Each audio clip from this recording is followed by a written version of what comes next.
And if nothing else, I learn stuff that I don't want to do. So I look at it both ways, right? I learn stuff that I like, and then I learn stuff that I'm like, that doesn't fit within my wheelhouse. So, and I always like to premise that because dog training is political, truly, in the dog training world, right? I always tell people dog training is worse than choosing between, red state or blue state. It's it can be very polarizing. I try and stay purple to the best of my ability and really just talk about how you can move dog training forward and not get caught up in all the muck of dog training. Because at the end of the day, it's about building that great relationship between the human and the dog. So that's the important stuff. It's all the fun stuff. And I get to meet fabulous people like Beth at all the conferences that I go to. So I like that too. All right. So today we are going to be talking about how to build a dog training program that works. There are 50,000 probably different ways to do it, but we want to really kind of stick with what's the simple, easy way. The path of least resistance is pretty much what we're going to talk about. And the slide deck that I have is completely available to you. If you're watching the recording, obviously you already know that, but if you're watching live, we will send this out to you as well. So that way you can focus on what we're chatting about. So without further ado, here is me. This is my first dog as an adult, Miss Sasha. I say that she was the worst dog ever because she was so mean to me. She would chew all the buttons off my shirts. She did eat the couch. You name it, and that dog pretty much did it. We'd be in the backyard having a great time. She'd be working off leash, and then she'd decide, nope, I want to jump the fence and go see what the neighbors are doing. So, the worst dogs are the best teachers, and I could not have asked for a better dog to teach me about dog psychology and dog training, truly. So, at 20 years old, I had a rough couple of years, but it all paid off in the end. And as Beth said, I do own two facilities. So I own Fun for Pets Dog Daycare and Possum Pets Country Club. They are both dog daycare and boarding facilities, cat boarding. I do dog training at Fun for Pets. My dog school of Minnesota, which actually I just closed in Minneapolis. But what got me started in the dog world is Capable Canines of Wisconsin. I actually started with fostering service dogs and then learned how to train service dogs and then grew that into owning a facility. During COVID, I created Dog Handler Academy because I had to lay off some of my staff, and I thought, oh my goodness, how am I going to train 12 new people if COVID ends tomorrow and all of a sudden I get busy again tomorrow and making sure everybody learns succinctly and everything is done with ease and with safety in mind. So I did create Dog Handler Academy during COVID. I'll tell you one of the few things that I find positive about the COVID experience. And then Second Chance to Shine, that is my personal nonprofit. We house up to 14 dogs from area shelters and rescues that we work to rehabilitate them to help them become more adoptable. So when I am talking about dogs and dog training, I am in the muck. I actually was at work in my dog daycare facility this morning, scooping poop and cleaning up my suites from the holiday weekend and lending a hand with my staff. So I do live it, breathe it, and practice it on a regular basis. This isn't just somebody giving you a theory. A little bit about me, other than all of those, I do belong to these organizations, as well as several other groups that aren't paid memberships, but APDT and IACP are both dog training organizations. IBPSA is a lot about the dog daycare, dog boarding, and IAABC is a lot about just animal behavior and psychology. So I do belong to all of those. I attend their conferences. Again, education is power. It's not that I'm going to agree with everything all of them say, but at least I can say that I learned about it and then I can decide whether I like it or don't like it. Everybody's entitled to choose what they like and don't like. Some of us like tacos and queso, and some of us, would prefer to go for Chinese. We all just choose what we want. It's just fine. So we're going to talk about what is it needed to be a dog trainer. This is a huge question, and the only thing if you ask three trainers this question, two of them will say one answer and the other person will be wrong. So everybody's going to have an opinion about this. And the simple answer is what is needed to be a dog trainer? Absolutely nothing. You can say you're a dog trainer today. There is no formalized process. There are no rules. There is no legislation at the moment. So there's a lot of people out there that are just going to say, yep, I trained my own dog. I'm a dog trainer. I actually just met a gentleman who touted himself as a dog trainer, and he had a beautiful Malinois that was healing next to him and off leash and doing all the things. And I said, "Oh, wow, how long did it take you to train her?" Well, I bought her from a trainer and then I learned how to work her. And I'm like, oh, yeah. Because as we all know, Malinois are a lifestyle. They're not a dog training dog, they are a lifestyle dog. Um, so, with that, I mean, anybody can say they're a dog trainer, but what does it take to be a dog trainer? And that's the fundamental piece is what does it take for you to have the knowledge, have the skill set, and to be able to help dogs and humans have a better relationship. And in my mind, that is what a dog trainer does. They help to create that relationship, and whatever that relationship looks like. I've trained numerous dogs where people say, I don't want my dog to jump on anybody else, but when I walk in the door, I want the dog to jump on me and tell me it loves me. Okay. Not the ideal scenario as a dog trainer. I would say dogs should never be jumping, but that's what they wanted. That's the relationship that they wanted with their dog. So, how can I make that happen for them? With that in mind, where do you start? I think the first place you need to start is what is your animal philosophy? If you talk to a baby boomer, they might say, "Oh, dogs are meant to work the farm and to sit out on the porch and follow you around. Keep the rodents away, keep the foxes away or whatever." You talk to a millennial and they're gonna be like, "Oh my God, that's my fur baby, and I give him kisses and I put him in outfits and so everybody's gonna have a different philosophy about what is their dog, what is the animal that they live with. So you need to figure out what is your philosophy as far as how do you think animals it should behave, or how should that interaction be between the dog and the human. Again, I meet plenty of dog trainers that are sport dog trainers that do protection dogs. I'm numerous people that do aggression cases, and I have some people that just do puppy programs. So, everybody is different, and so you just need to figure out like what do you feel your philosophy is? Like I said, mine is how can I help the human and the dog have a great relationship? So I start there, and then we move into how do I how do I niche that? I can't be everything to everybody. So in that sense, I don't do protection dogs. I don't do search and rescue dogs. Everybody should start with obedience. Obedience is the foundation of every lifestyle that you have with the dog. Um, if, if any of you own a facility, even if you work in a shelter environment, right? Like you see the dog that's like, woo, dragging the owner all over the place. And if that dog just walked a little nicer, maybe the person wouldn't be using 20 swear words underneath your breath and the dog wouldn't think its name is bad dog. So we always start with obedience, and then you can go into the specialties, maybe working with fearful dogs or aggression cases, especially if you're working in a shelter environment or a rescue environment. Um, I work with a rescue that focuses on medical cases. So they get a lot of severely injured dogs and do amputations, and then I help them work through their fearfulness or their aggressiveness that is pretty much based on their previous traumas. So all trainers start with obedience. We all got to dip our toes in the water, and that's where you start. And then from there, once you have a good foundation of obedience as a trainer that fits within your philosophy, then you can start going into those niches and adding to that toolbox of knowledge that you have.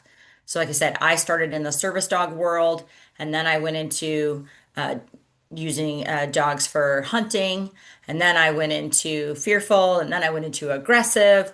So I've kind of kept adding to my toolbox. So now it's a pretty big toolbox, and there's still more that I want to do. So my goal is within 5 to 10 years, I want to do cadaver dogs. So that's the next step for me. And where that lives, I don't know. What dog do I want? I don't know, but I'll work on that as I get to that point. The other thing to find is mentors. Mentors are super important, and you're going to find a mentor that fits within your philosophy. And I will tell you that in this day and age with technology, it's very simple to find a mentor, to find somebody that you can get knowledge from, such as YouTube, Spotify, Facebook groups, seminars. Uh, Myself, I have Dog Handler Academy, APDT, ICP, IABC, like all of these programs and entities and places have people that are going to be talking to you about dog training, that are going to talk to you about what works for them or how did they handle a situation. And that's where you're going to learn. I will tell you that when I started my path to being a dog trainer, my first five people that I was looking at or following on YouTube, three of them I would never ever watch their stuff again. So you're gonna change too as you start down this path. It's kind of like, people start college and they're like, oh, I'm starting with a liberal arts degree, and then they end up with like a biology degree or something, right? Like you're allowed to change your philosophy as you gain new information. How I trained dog 30 years ago, not how I train dogs today. I have absolutely evolved my training methodology. Oops, got too far. And you're going to do that over time. It's just as techniques come out and education comes out. But start by watching some YouTube. If you go onto Facebook and you type dog trainer, you'll get a whole slew of stuff. But don't be afraid to watch something and be like, yep, no, that doesn't align with me. It is okay. 100% okay. Like I said, I find a lot of stuff where I'm like, nope. Or I'll watch it and I'll say I like this, but I don't like that. Um, you're just always you always just need to have tools in the toolbox, or if nothing else, you know where to go. I always look at it too, is as I'm working a dog, if somebody tells me, hey, I went to this trainer or I tried this technique, at least I'm educated enough on that technique to know maybe why it didn't work with this dog. A lot of people talk about e-collars, and I've gone to e-collar seminars. I don't teach e-collar, but I go to the seminars so that way if somebody shows up with one or they told me they've used one, I can at least know enough or have enough information to have a good conversation about it. So it doesn't hurt to watch things that maybe don't align with your philosophy, just so that way you have that education. And there's so much out there. So enjoy and go down the rabbit hole at 2 o'clock in the morning, and then your alarm goes off at 6 a.m. and you go, oh my goodness, I've been down the rabbit hole of dog training. I might have done that a few times. So, what do you need to be a dog trainer? Motivation. Motivation. My motivation was because I had such a crappy dog in my young 20s that I was like, I've got to learn how to do this. This cannot be this complicated. And it wasn't. So motivation to want to do better is really the key. Some people will be like, oh, the dog industry is just booming, right? I think we're at $6.2 billion industry, right? In the animal care industry. Dog trainer, right? Everybody needs a dog trainer. Yes, everybody does need a dog trainer. But the motivation, and I think truly for most of us, is it's not going to be the financial gain. You can make great money being a dog trainer, but your motivation to help dogs and owners really needs to be priority number one. And to create that better relationship between them. Um, I will tell you also make sure that you have a good support system. A lot of times, trainers will either take on a case that they don't have the best education for, or they burn themselves out because they're just trying to take on and do everything for everybody. And so just make sure you've got a good support system with that. The physical stuff, you need a leash, you need a treat pouch, cheese sticks and hot dogs. Those are my pieces of choice simply because if I have a couple cheese sticks and I'm getting a little hungry, I can take a snack as well. But it's also, soft and stinky treats. The cheese and the hot dogs, they stick to your hands really well when you're trying to like hide the treat in there. And you need something that has smell to it. Sometimes the dogs are not as motivated by the cheese because it doesn't have as great of a smell, but that hot dog, oof, they will definitely turn their head for that typically. There's also liver treats and beef treats and chicken treats and all of that, but just make sure that they're soft and have some sort of a smell to them. It's super important. And then a crate or some sort of kennel or enclosure for a dog to hang out at. It's super important that dogs always have an opportunity to decompress, whether you're working a puppy or a 5-year-old rescue dog. Safe space is always the key. Also, it's great to always teach dogs crate manners. So that way, in an emergency, they at least are not terrified to go into it. Space. Training can happen anywhere, whether you're going to travel to people's homes and do it, or my business mentor used to pick dogs up and then she would go find a tennis court and then she would work the dog in the tennis court and then take the dog home. Perfect, right? It's fenced during the day. Not too many people are out there playing tennis. Ball fields, again, fenced in areas. And now the newest thing is a sniff spot. So you can be a dog trainer, go pick dogs up, secure them in your car, pay $10 to go to a sniff spot, which is could be somebody's fenced in backyard, could act like my daycare is a sniff spot when we're closed. And then you can work the dog and then take it back. So you don't need to have a physical structured place to do dog training. And in your home, your garage, your yard, I've met 3 dog trainers that actually have those nice white canopy tents, and then they wrapped the poles in fencing and had a gate system. So they actually have if you do 2 of them, then you have a 20 by 20 space to do dog training in. So there's lots of ways to do dog training and where you could do dog training. There's always the opportunity. You just have to get creative. At my dog daycare facility, even though it's 15,000 square feet, I did not have a specific training space. So we would use the grooming room in the morning. And then as the day progressed, we would train dogs back in a hallway area. So just shut the doors and gates on both ends. And then we had a 100-foot by 6-foot wide hallway area. And that's where we would train the dogs. Now we could do a lot of off-leash training there too. So you just have to be creative. What skills do we teach? Again, don't overcomplicate this. This is obedience training. This is where you're going to start. Every dog should know their name.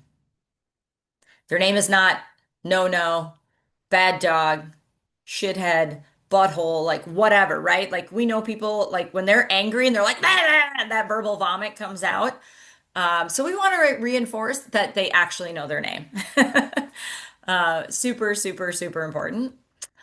Sit, and people laugh at me when I say I don't teach that many commands in obedience. But they should know sit. Sit is just more of a safety thing, especially if you have a reactive dog. Teaching the dog to sit and standing in front of them is super important. Wait. I tell people practice wait when that dog follows you into the bathroom, right? Follows you into the bathroom, you do your business, and before you walk out that door, perfect opportunity to work your dog in the wait command. Come when called. Um, I I play with this come when called command all the time in my dog training classes where I'm working with the humans. I feel like I need to have a vocal coach there. If your dog's running away, don't start lowering your voice, raise it even higher and run the opposite way to get them to come to you. No jumping. Like I said, everybody typically wants their dog to not jump. Dr. Ian Dunbar, famous dog trainer, the godfather of dog training, always says, I would be so offended if I was gone for 2 weeks and I walked in my door and my dog didn't jump on me and tell me how much they missed me. So he was one of the people that really taught me that you can give no jumping a command so the dog knows when is it okay to jump and when is it not okay to jump. Just like, hey, it's okay to bark when somebody comes to my door, and then I will let you know when I would like you to stop barking without yelling, shut up, and a whole bunch of profanities. I use that word instead of no. If anybody has a dog and lives in a household with children, they say no more than 50 times a day. So we like to make it a different word so the dog knows that you're actually speaking to them. And then again, this is something that trainers will agree and disagree on every day of the week. The marker word of good or yes. Some trainers will say use yes. Other trainers will say use the marker word of good. Use whichever one you choose. My philosophy has just always been I use good because if you're saying no 50 times a day, you're probably saying yes 50 times a day. And every time you say yes and you don't give that dog a reward, does it lose its value?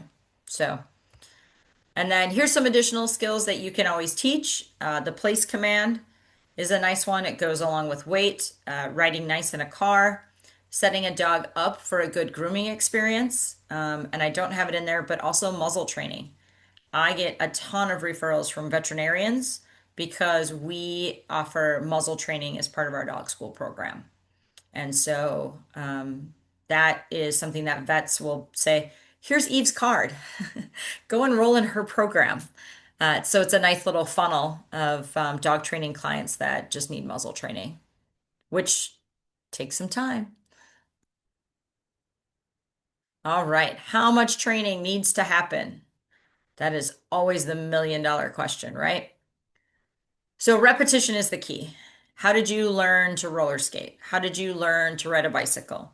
It's not that you put skates on and went and skated for 5 hours straight. You put the skates on and you roller skated and then you grabbed the wall and then you probably went and left the rink and went on the carpet and sat down for 20 minutes and went, oh my gosh, that was stressful. And same thing, like, you had to repeatedly ride your bike with the training wheels on before you took them off. So, in my mind, the ideal thing is to have 30 minutes or less of training and just do multiple sessions. When I'm working a dog in my dog school program or my dog training program, they're getting three 30-minute training sessions a day. And I use 30 minutes pretty loosely. It just depends on what skill we're working on. And the best thing that I always find is play is always the way to reinforce a behavior. Looks like I got cut off on the bottom. But truly, the more fun that you make a behavior while using the words, the faster the dog will learn and they'll want to do it. When you train service dogs, we don't use food. So everything just has to be super fun and the dog has to want to do it. So it's a lot of repetition. This is the fun part, right? So here's where I'm going to give you just some examples. How do we fit dog training into a day?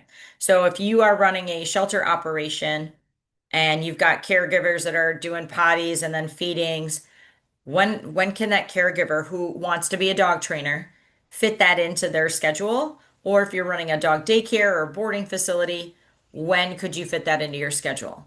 So I'm giving you an example here of how when I first started offering dog training to my clients, how we fit it into the schedule. So I wasn't hiring a dog trainer. I wasn't bringing a new person in. I wasn't hey, I hired you and now we need to infill enough dogs to pay for your wage. How could we ease our way into this while also working all the bugs out, right? Figuring out like where was the best place to train during the day in my facility and what did our clients need. So my dog handler would come in at 6:30 in the morning. She would help with boarding, and then she would be in daycare from 8:30 to 9:30. Then we have a little bit of lull, so she would grab a dog and then go work it, and then come back in, be a handler until noon, and then pull a dog and go and work it. So the longest part is getting set up in the morning because you got to grab your treat pouch and get your cheese and your hot dogs ready and all your stuff. And then once that's ready, it was just a lot faster process than throughout the day. But this is how we kind of incorporated starting our dog training program at our facility. Now, if you travel to somebody's home, typically you're going to spend an hour there, an hour actually at the home. I don't count the drive time because that's on how you're going to figure it out. But when we're looking at doing it in somebody's home, I always start out my sessions with 3 to 5 minutes of play. Get the dog jazzed to even see you, right? Have him have motivation to work with you. So whether I'm just playing with a tug toy, doing a flirt pole, doing a little fetch, just playing some fun games with a long line of follow me, and we're running around the yard. So just a few minutes of play to kind of get the dog excited. And or if it's a fearful dog, just sitting there and allowing that dog to come up and check you out, right? So those first 3 to 5 minutes are very much that. When you're working in somebody's home, one of the biggest mistakes people make is they do a whole bunch of this chitty chatty, chitty chatty, chitty chatty. And next thing you know, you're like, oh my gosh, I have 20 minutes to work this dog. I've spent the entire 40 minutes of my 60-minute session talking about, who got the touchdown last night in football or what have you.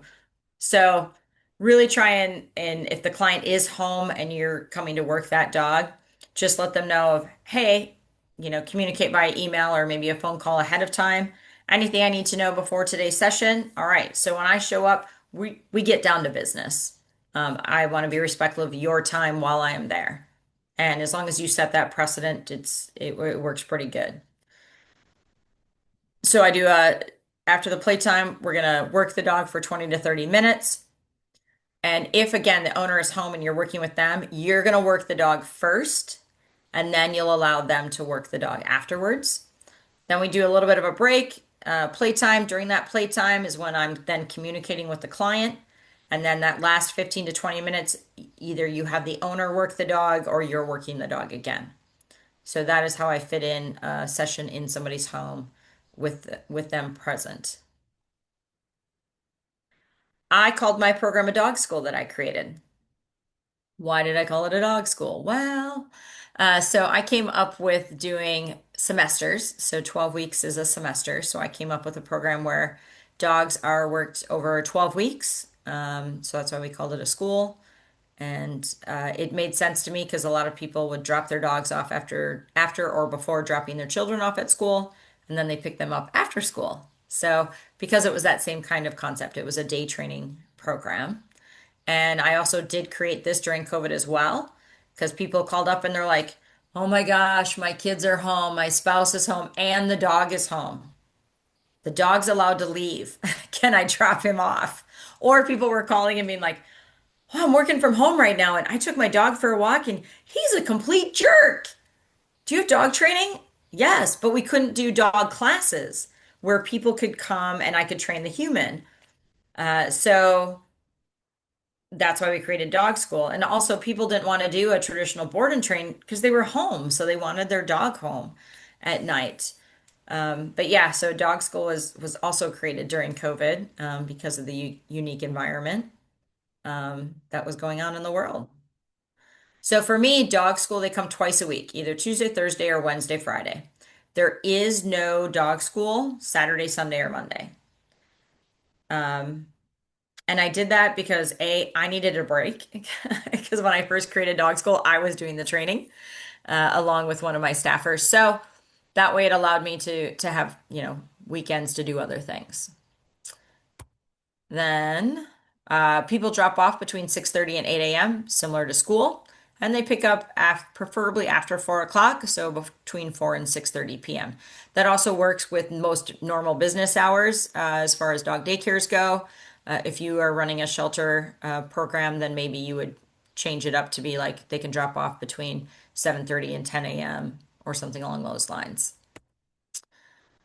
And then the twice a week for 12 weeks. And dogs receive 3 trainings per day. So the question that always comes up is, well, how do you train the human? The human's always the part of the equation. Yeah, the human's usually about 70% of the equation, let's be honest. So we do 3 videos per day of working with each dog. And then you can choose. So this is a choice. So we bill people every week for the 12 weeks. Can I ask a question about that, Eve? Absolutely. So, when you were doing the 3 trainings per day, you were filming that training session so that then the owner could see what you were doing with their dog? Is that Yeah, right? so we film a short snippet. Our videos are 2 minutes or less. Typically, we'd work the dog a little bit, or I'm a little rogue, so I'll be like, "Hey, we're gonna work Fluffy," and I just start recording right away. So my first video is that first training session, and usually it's "Oh yeah, I see what you're talking about." Fluffy's like pulling me down the road as I'm like holding my phone like this and trying not to fall. Because I like to humanize it for the owner of you're right. Like this is a struggle. Like I get it, right? Like I like them to feel like I'm in the boat with them. And that they're not alone in this concept of their dog, not walking nicely on the leash. Yeah. So I like to do it. Yep, nope, I see that. Okay, we're gonna do a little bit of this. And then so that's my first little video. Usually that one's pretty short.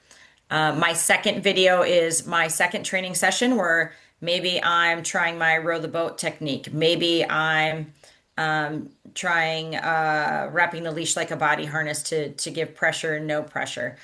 Maybe I'm trying luring, depending on the dog and if they're super food motivated. So then my second one is, hey, this seems to be working. This is how we're working it. And again, I'm filming it or I've got the tripod set up. And then my third video is my last session of the day where I'm like, look at this, mom. We made some progress. And again, they're super short. They are completely unedited. Mhm. I hate it when I see something on social media where it's like, look at all these dogs sitting so beautifully on Kuranda beds, right? Nobody's moving. It's perfect. And I'm calling one dog at a time and they're coming to me. Great. How did you get there? Like, where did you start?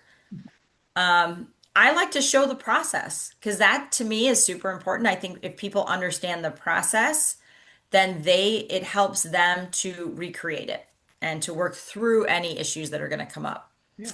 Yep. So that's our three videos a day are super small and cute, I would say. I think that's a great idea. That's so cool. Okay. Yeah, yeah. Sorry for interrupting. No, you're good. You're good. So we do the three videos, and then I bill it out each week. The traditional board and train philosophy was where you had a dog for 3 weeks, 3 or 4 weeks. You would collect half up front and half at the end. If any of you have ever met a struggling dog trainer financially, the money part is a problem. I also look at it's like being a realtor, right? You get paid once you sell the house, and maybe you had to show it 70 times over the course of 3 months, and now you finally get paid, and now you're playing catch up on your bills and all that kind of stuff. Because I work every week, I want to be paid every week. So we just charge their credit card on file each week over the course of the 12 weeks. So it also makes it more affordable for somebody to pay weekly versus saying, okay, $1,000 or $2,000, please. Um, it just makes it seem less costly if they're forking it over every week, right? Like if I were to say, hey, how much did you spend at Starbucks this week? You'll be like, well, I went yesterday, but I didn't go for 2 days, and then I went the day before that, right? So it just helps out to make it psychologically easier. Um, so right now, our goal is to have 5 dogs enrolled Wednesday, Friday, or Tuesday, Thursday. And I have one trainer that works 5 dogs, just to give you an idea. There is a lot of different ways that you can do this. I was just giving you the example of how I do it. I know some dog trainers that do their sessions Monday, Wednesday, Friday. They get Tuesdays and Thursdays off, or the weekends off. You can do it however you want. The key is consistency. Short, frequent, and precise, consistent learning. That is the ultimate way in which these dogs are going to then solidify a muscle memory. Here's the example of 3 days a week. Then you could make it shorter if you don't want to do 12 weeks. You could do an 8 week or a 10 week semester. These are all your choices that you get to make in creating a training program. And even if you're, shelter environments, this still pertains. If you have one volunteer and they're like, hey, I can give you every Monday and Friday, great. Create a program Monday and Friday. You can do this however you want. You could do a 5 day a week dog school program, and then it's a 4 week semester, still doing 3 trainings a day. You could do something where it's only 2 trainings a day. I will tell you that then you need to make it a longer time frame. That muscle memory needs to kick in. Cost. This is the other. So time and then money, right? We're always floating between those two, time and money. Pretty cheap, pretty cheap. Leash, a training pouch. You can get away with as little or as much as you want. I will tell you, if you've ever heard me speak, I tell people don't buy the shiny, sparkly stuff. Buy the stuff that is safety for you, safety for the dogs. That is the key thing. You don't need all the fancy, fandangled, blinged out equipment. Keep it simple. Some of the best dog trainers that I've ever encountered, literally, you check their pockets, they got poop bags, treats, and a leash. Like, pretty simple. Some reoccurring costs, treats. Always gotta buy the hot dogs and the cheese and the stinky treats. Kennel space. So if you have a facility and you have a certain space, you need to make sure you've got a return on investment.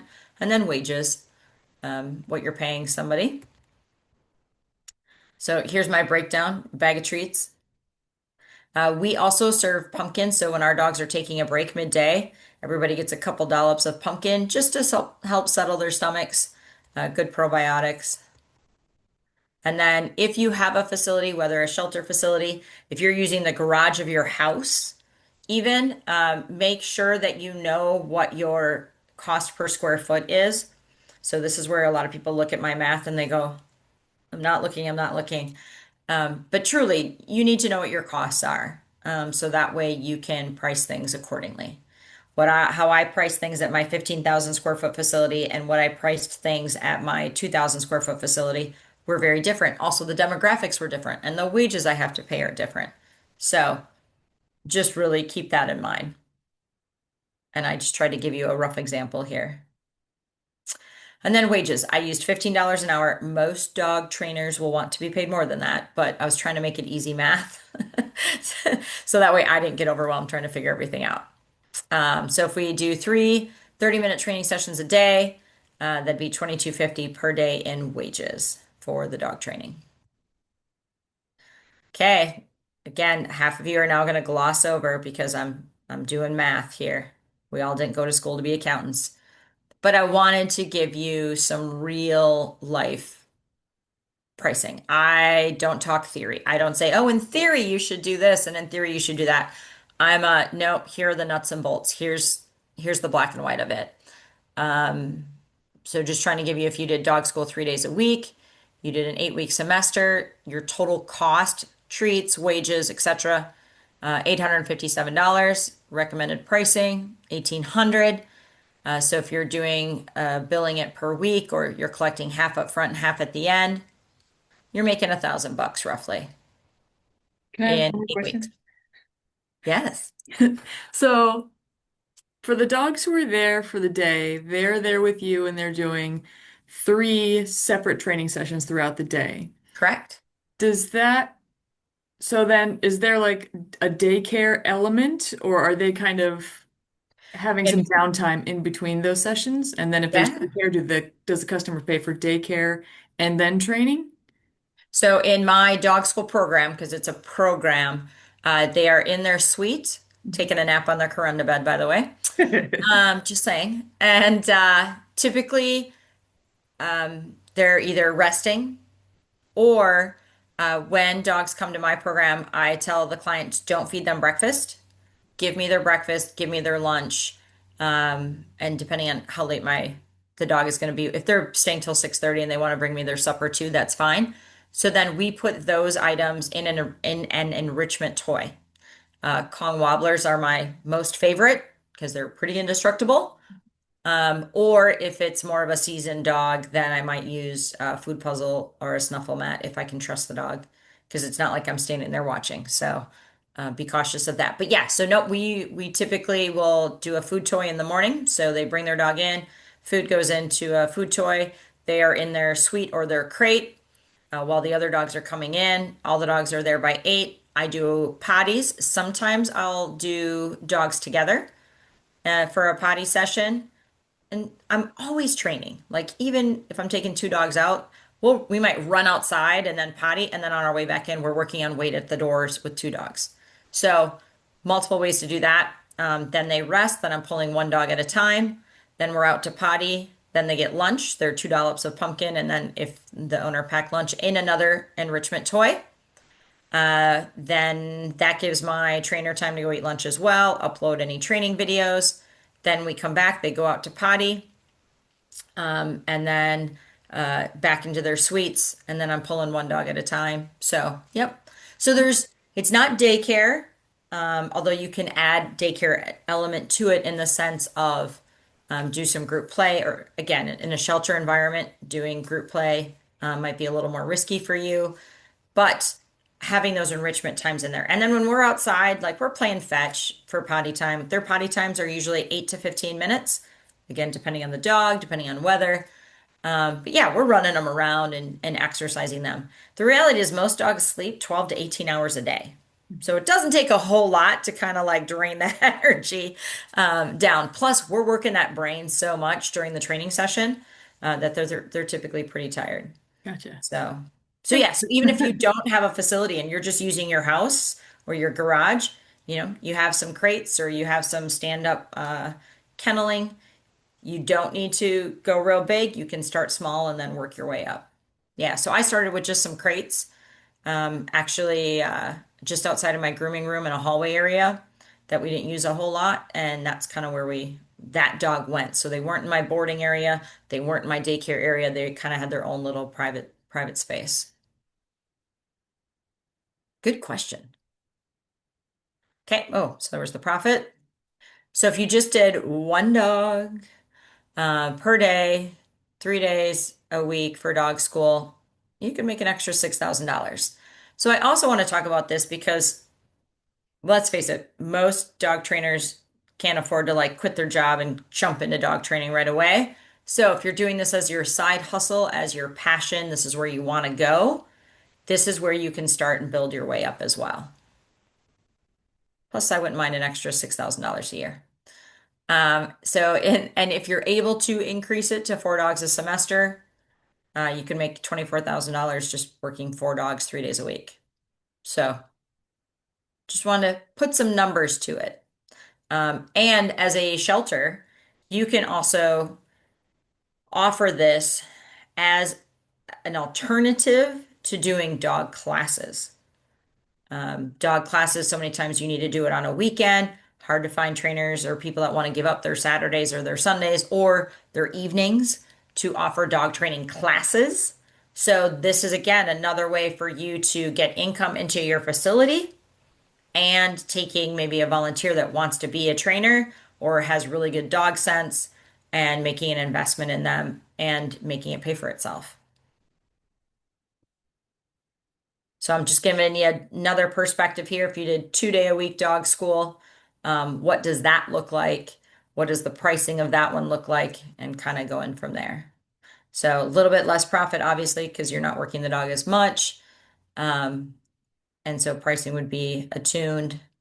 Yeah, but still an extra $11,000 a year in profit, not revenue, but profit.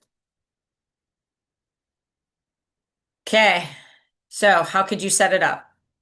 So if you worked 4 days a week, Monday, Wednesday, Tuesday, Thursday, and you had one dog, your semester profit is $1,400.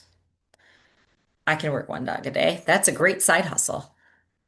Um, and again, if it's something where you're dipping your toe in the water, so you're working your, 8 to 5 job, and then let's say you go to people's homes, at 6 p.m. While they're eating dinner, you pick the dog up, they eat dinner, you go to a sniff spot, you work the dog, and then you bring it back. So much opportunity there. A little bit of extra yearly profit to build your business. And then as you grow it, then you can be making 22,000 plus. And how did I jump from one dog to 14 dogs, which is what we were doing for about 2 years? Um, was I hired 3 trainers and we divided up their shifts and their times. So again, if you own a dog daycare or you have a shelter environment, this is how we set it up to work the dogs with 3 trainers. One trainer was part-time and the other 2 were full-time and dividing up the dogs. So it was not complicated other than the fact of I needed more space. I couldn't just work in a hallway anymore. trying to work 14 dogs. So we were always rotating. Somebody was outside in the outside play area. Somebody might be taking the dog for a walk around the couple block radius. Someone might be working back in the hallway. So we had to get really creative where we worked the dog. And one of the best ways that we found was in the lobby. So again, even in that shelter environment, you can still do this. We would take the dog, we'd stand off in a safe corner of the lobby, and we'd be working that dog on taking treats from us and staying focused while other dogs were walking in the door. It was great, and I just keep giving shout outs to Beth's product here, but we actually had a Kuranda bed that sat in the corner, and so we kind of like our clients even knew like that was our threshold right there to not cross that. And some of our great clients would be like, oh, "Are you training? Yes. Do you need help?" And so we'd be like, "Yeah, can you be the crazy dog lady?" And they'd be like, "Oh," and they'd make funny noises, and then we'd be working the dog on not being distracting. If we were working with the puppy, we'd be like, "Okay, we're going to do the 3 second rule. The puppy can come up and greet you for the count of three, and then we're going to recall it back." But yeah, we have numerous clients who are like, "Oh, can I be the crazy dog lady?" And do all the wrong things, which we try and work the dogs through. So it was a great, great opportunity to just be in our lobby areas and helping to work the dogs.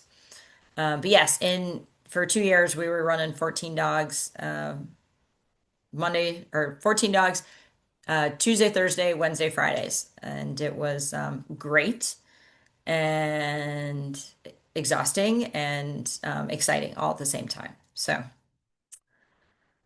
now we get to the decisions you get to make. And these were the decisions that we made for our dog school program. If a dog misses a day, do you still charge them for that week? Do they get to make up the time? Do they not get to make up the time? Most dog training programs are like a 6 week program or an 8 week program, right? You come once a week, and if you miss, then you had to make it up. Nobody ever made it up. I never made it up when I would miss back in the day, but they still had my money. So you get to choose how that gets done. Do you adjust the billing and only charge them for when they were there and no makeup time? Or do you adjust the billing and then take the day that they missed and just add that to the end so it just extends out their semester end date? So that's the other nice thing about my dog school program. We have dogs that are graduating and coming in constantly. So it's not a everybody's here and then oh, this is ending and now I need to get another big chunk. It's just constantly rotating, which is great. And then how are you billing? Some people want to bill daily, some people weekly, some people upon enrollment. You get to make those choices. And then how are you tracking what's being done? So with multiple trainers for us, I'm still a paper and pen kind of person. People enroll online in our software, but we track how are they doing on their sit? How are they doing on their loose leash walking? Hey, we did a walk around the block, and when a truck went by, the dog pancaked onto the sidewalk, right? So how are we making notes so that way the next day, if it's a different trainer, that they know what A was done, how the dog is doing. So we just kind of have a little bit of a scale on paper that we do. Tech is not my thing. Dogs are my thing. They don't require tech. And then how do you communicate with the client? That's always the big question, right? We talked about the videos. And so we put those videos in a private Facebook group. And I do say private because the fact that somebody has come to you and said, I am struggling with my dog. That's like going to an AA meeting the first time, right? You're saying, I can't do it by myself. So it is a huge leap for somebody to come and say, I need assistance. I think if you were to poll new parents, they'd be like, "Oh my gosh, I wish there was a hey, I need help," which there are now. But like, it's a big step for somebody to come and ask for help training their dog. So we create a private Facebook group so that way there's no shame in it. We can talk openly in the Facebook group with our clients. And I mean, I'll post, "Whoa, Fluffy just totally bounced off of me. I guess we're gonna work on no jumping today." I try and make it funny, but also real life, so nobody needs to feel embarrassed about it. Um, and then the private Facebook group is where we just throw up all of those videos. So I do have a cell phone. What do you say? It's not live, so but it works off of Wi-Fi, so we can just record and then put it up onto the Facebook page. And so far it works great. So we have it so people ask to join the Facebook group. So in our welcome email, we give them the link to it, and then they just have to tell us what their dog's name is. So it makes it super easy because we know all the dogs in dog school to then hit accept. Um, and then you get to decide if you're going to remove people once they graduate. I don't, because what we have found is our clients that went through dog school are the biggest cheerleaders for the new dogs coming in. So if I show a video of a dog that's just super fearful and we're trying to work on some climbs and just build that self-esteem for the dog, you'll get somebody who we trained their dog 2 years ago go, "Oh my gosh, my Fluffy was just like that. Don't worry. They're gonna do great." Like they're great cheerleaders for the clients that are coming in. So I don't remove people unless somebody makes some snotty comment, and then I might remove them. But overall, they're all pretty good. It's creating that tribe, it's creating that family um, for your business. And then who posts the videos? So that's something you get to choose too. At first, I reviewed all the videos before they got posted just because we were learning. We were learning how long to make them. We were learning, what was appropriate to put in them. I remember one day I was working a dog loose leash walking, and we were walking on the sidewalk, and I tripped and fell, and I was recording while I fell. And boy, I just put that one up there. I said, "Well, see, here you go, Mom. Clearly, I'm horrible, right? I just biffed it." Um, but so yeah, at first I was making sure that all the videos were good until we kind of got to that point where my trainers and my staff just knew what was appropriate and not appropriate. Now they just post directly, so I don't have to oversee that. What do you need to show in the videos? What you're working on, a certain technique. Like I just rattled off some of the techniques that I do to work on loose leash walking. And so I always try and figure out what technique is working the best for that dog. And then that's what I primarily want to show. I might try 4 techniques, but I really want to show the one that's going to work best for the dog. So then that way the owners can try that at home. And then my last video of the day where I'm like, "Oh, look, isn't this working great?" That's also my homework. I talked about making them wait as you walk out of the bathroom. So I try and give them their homework in that last video of what I want them to practice. So benefits of doing this short term and long term. One, I don't have to talk to the clients. Huge benefit. We all get those chatty Cathys that just want to talk your ear off.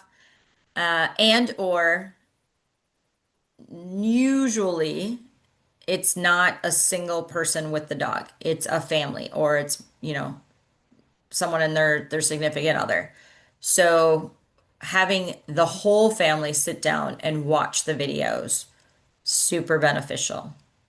Also, once the dog graduates, because I don't kick them out of the program, let's say 4 months down the road, they're like, "Oh my gosh, Fluffy is pulling me again." They can go back and rewatch their videos and remember what to work on.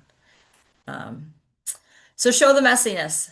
Show that we're all human. It makes them understand that just because I'm a dog trainer doesn't mean that I can immediately make your dog, sit on that Kuranda bed while I drop meat on the floor, on day one, right? Like I'm showing them that there are steps and it is a progression. Because so many times people think, "Oh, I'm dropping them off for dog school," and when I pick them up, they'll be miraculously well behaved. Yeah, yeah, it doesn't work that way. I wish it did. Wish it did. And what not to show is your frustration. So there are some dogs that have been practicing jumping for like 5 years. And so it certainly can get frustrating, when they're jumping all over at you and you're trying to figure out what technique works the best for them. So that's the part that I don't show where I'm getting frustrated, but I will show it when when I'm starting to figure it out. All right. These are all the big questions. What if someone doesn't have Facebook? Then maybe your program isn't right for them. You choose what you want to do. Maybe you want to do WhatsApp. Maybe you want to do something else. You get to choose if you want to take in a dog that has a bite record. You get to choose if you want to keep somebody in, if you can tell the client's not doing their homework. That's a huge issue in the dog training community, by the way. Oh my God, my clients, they're not practicing anything I'm teaching them. In my mind, that's fine. Is the dog still learning? Yes, because I'm practicing with them. And are they going to keep paying me because they don't do the homework and they want their dog to have great success?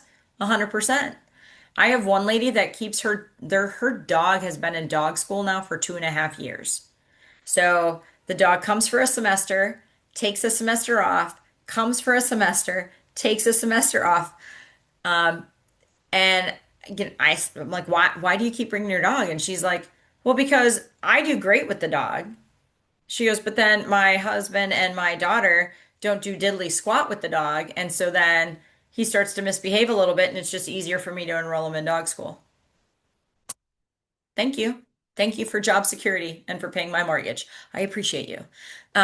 So I don't sweat it if they don't do their homework. I just offer them of, hey, your dog has graduated. If you feel you need touch-ups once they've gone through a semester, I will offer them if they want to just bring their dog maybe another month, or they can do a 1 month touch-up at any time.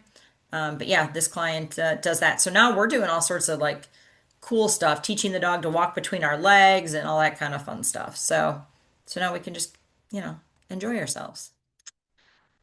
So I do have a dog handler to day trainer course. It is meant to start at that basic level of teaching the obedience and how to build the trust in the relationship with the dog, how to create attachment, use proper training tools. And I will tell you, you get to decide what tools you use. What I am teaching you is simply a slip lead or leash with a martingale collar.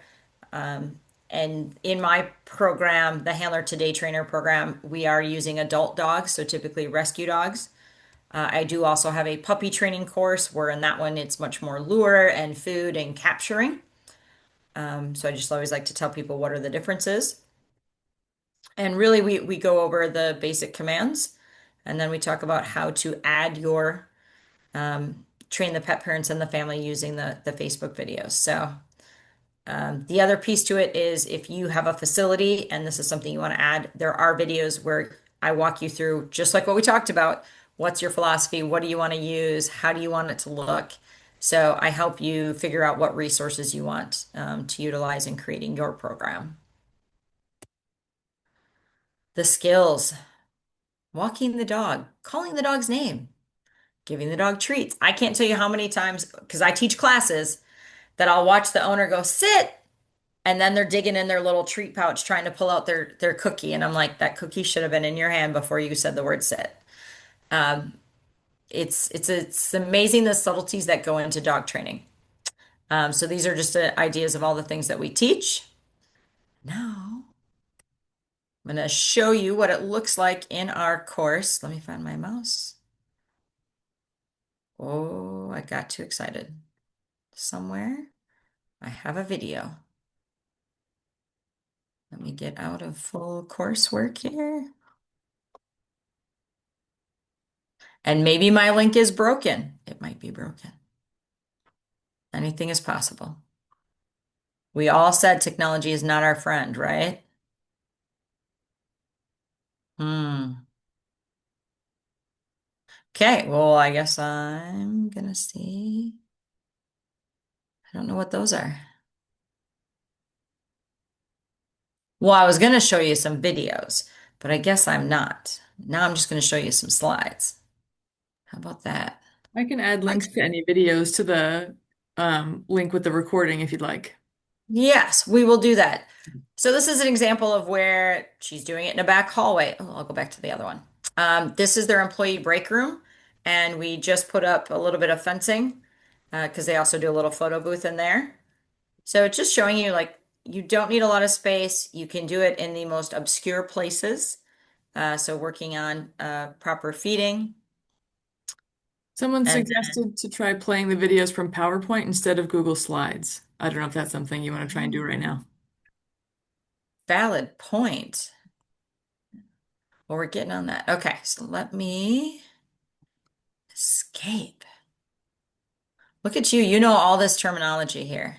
And here's I'm me. just I'm reading the like, comment. here you go. Oh, see, somebody is smart. They know how Someone's this, smart. We have smart friends. right? All right, let's open it up in PowerPoint. I bet you that's the key. Slide to the bottom. And yeah, look at that.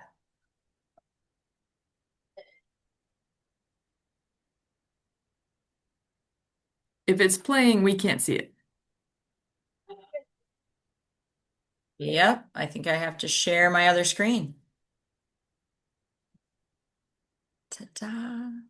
Now can you see it? Yes. There we go. Perfect. We did it.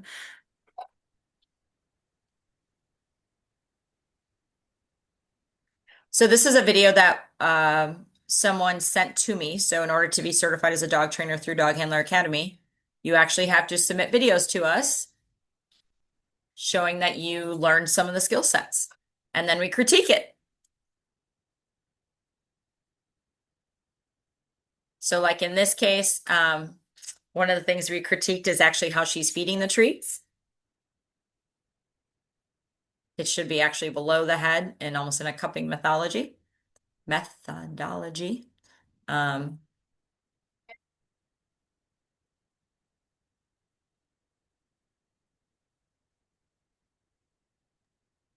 Why does how you feed the treat make a difference to someone who's not a dog trainer? oh, absolutely.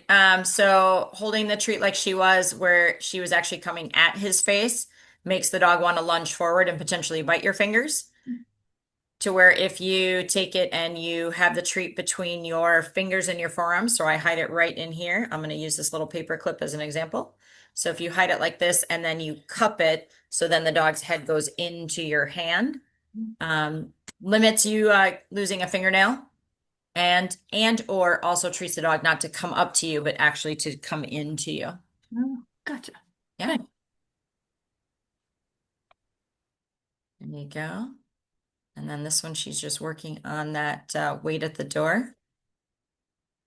So stay or wait, you get to choose your word. So here we made her do that over because she allowed the dog to walk through without being released. So he really didn't stay. But we do like how he paused on the other side and then sat, and then right here stopped and sat. So when you leave your house and you've got that cup of coffee and your keys and your dog on a leash and you walk through the door, the last thing you want is for the dog to yank you. And then now you've spilled coffee all over your shirt. Um, so yeah, this one's a little fuzzy there. So I think this is when we asked her to redo it, correcting the door, walking through the door on the wait. So that was much better. He didn't just walk through, he waited until she said it was good. And then he's pausing, and then he comes back through and sits and stays. Very nice. Yeah. So just to give you an idea of what it is we look for. So we are one of the few entities that actually you have to prove to me that you actually learned some skills. Super, super, super important. Ooh. And then here's me. So we do offer you a QR code if you want to get more information about the Handler to Trainer program or the Puppy Trainer program, or you have questions about dog training that I can answer for you. By all means, I'm more than happy to answer them. I don't know everything about everything. That's why I travel to 8 different seminars a year, so I can learn more and more and more and more and more. To me, education is the key. And if nothing else, I learn all the stuff that I don't ever want to do. So that works out too. Thank you All so right. much, Eve. You are That was welcome. So what really, questions were there? I was trying to not there weren't too focus. many posted in the live chat, but I sent the email address and all of your contact info will be posted on our webinar landing page that I posted in the chat. So if people have more specific questions that are a little, more one-on-one type questions, then they can get in touch with you specifically and directly. Yes, absolutely, absolutely. Yep, I'm scrolling through. So yes, the training sessions are typically one-on-one, unless it is um, I wouldn't say like most people don't bring us two dogs from the same household. So if I'm working on two puppies at the same time, I might be proofing one puppy on a sit with distraction and then while working the other one. Or if we're outside for potty time and let's say three of the dogs are super compatible, so I'll run all three dogs outside. And then when we're outside, I'll be like, come and see if they all come running and sit and do like a group piece. And I'll record that too. Again, it's just proofing that training. So as they start going through the weeks with us. The first time we work with the dog, obviously, no distractions, super quiet, keep it simple. But if we're on week 10 or 11, I'm certainly going to add in a lot more distractions. So I might have two dogs out working simultaneously. Or if I have two trainers available to me that day, then we might have two of them working simultaneously, maybe on opposite ends of the yard or wherever it might be. But yeah, typically they're one on one. But that's something too you get to decide. You get to decide based on how many people, how much space, all that stuff. Um, I think one of the key things too is just making it so that way you have the opportunity to grow the program. So that's really important. Do you see this question from Kristen? I did not. Let me get to that real quick here. Oh, someone is saying start training slowly with just one or two dogs. Would you offer a discount on training like this? Certainly could. Absolutely. I always like to start with the clients that I know. That's super.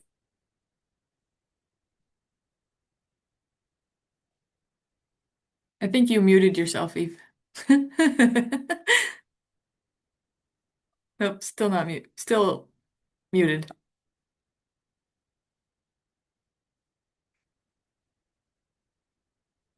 Still muted. Can't hear you. We'll see if I can unmute you.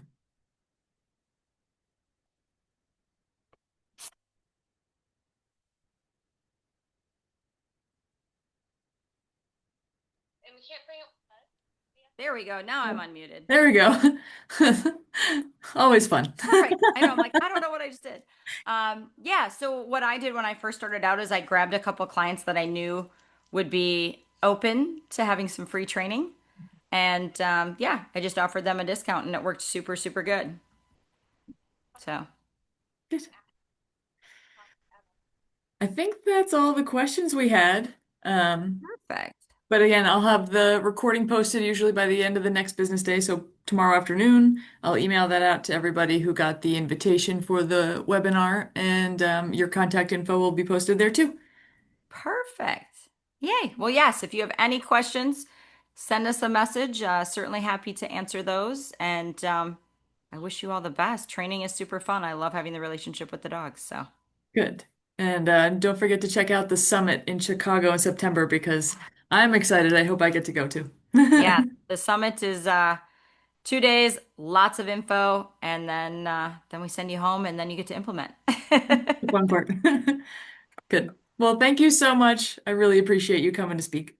Absolutely. Take care, everybody. Bye.